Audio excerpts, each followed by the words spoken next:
There are certain things in this world that philosophers the world over have spent centuries searching for an answer to. What is time? What is love? What is identity? And more importantly than all of these things, should we replace the Union Jack? Throughout the Union Jack's reign as the national flag of France's least favourite neighbour, there have been calls from various people to completely do away with it in favour of another flag. On the one hand, the flag is a beloved icon for many. It represents their homeland, their culture, their people and their history, whether they be English, Scottish, Welsh, Northern Irish or from anywhere else. The flag represents everything they love about the United Kingdom. For others, however, the flag is a constant reminder of suffering to many people groups across the world. To many in Ireland, India and a handful of other places that the UK has had its way in, this isn't the Union flag or the Union Jack, it's the butcher's apron. So, should we consider axing the Jack once and for all, or is this all just political fluff? Are the calls to change the British flag even a new one?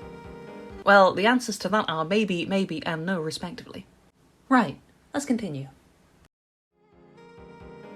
As I mentioned in the last video, the Union Jack we ended up with today was originally just one design among many.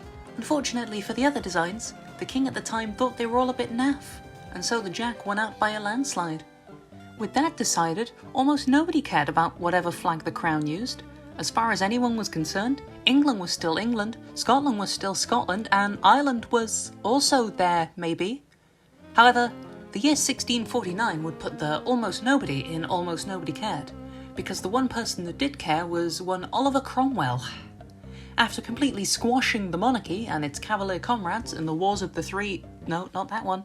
The Wars of the Three Kingdoms, much like Christmas, sports, and recreational walking, Cromwell decided that the Jack needed to be done away with and replaced with a much more sterile design.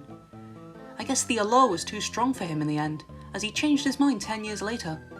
From there, he'd give up this interesting design which I actually kinda like.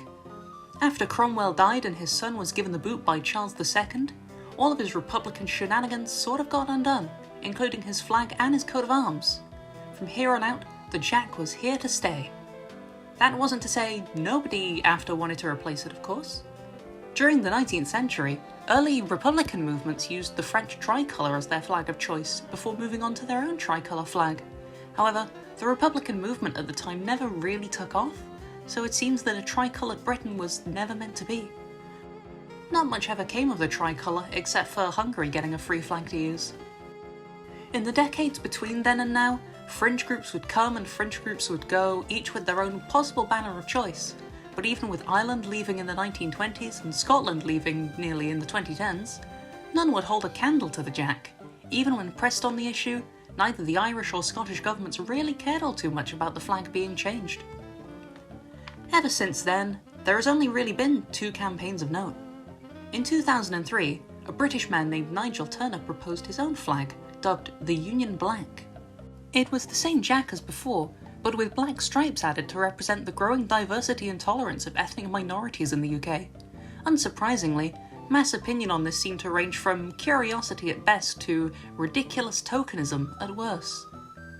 Later in 2007, the Member of Parliament for Wrexham proposed the idea of adding the Welsh dragon to the Union Jack, as Wales has no representation on the flag.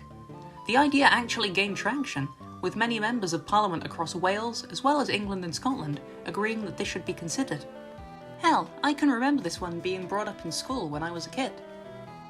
Unfortunately for those who proposed, none of these movements ever took off whatsoever, leaving our national flag the same as it's been for over 200 years.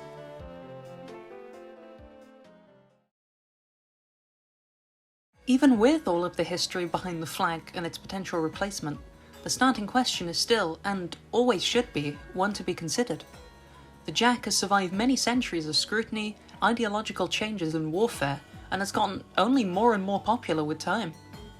It's a flag that many people the world over still strongly identify with and hold dear to their hearts.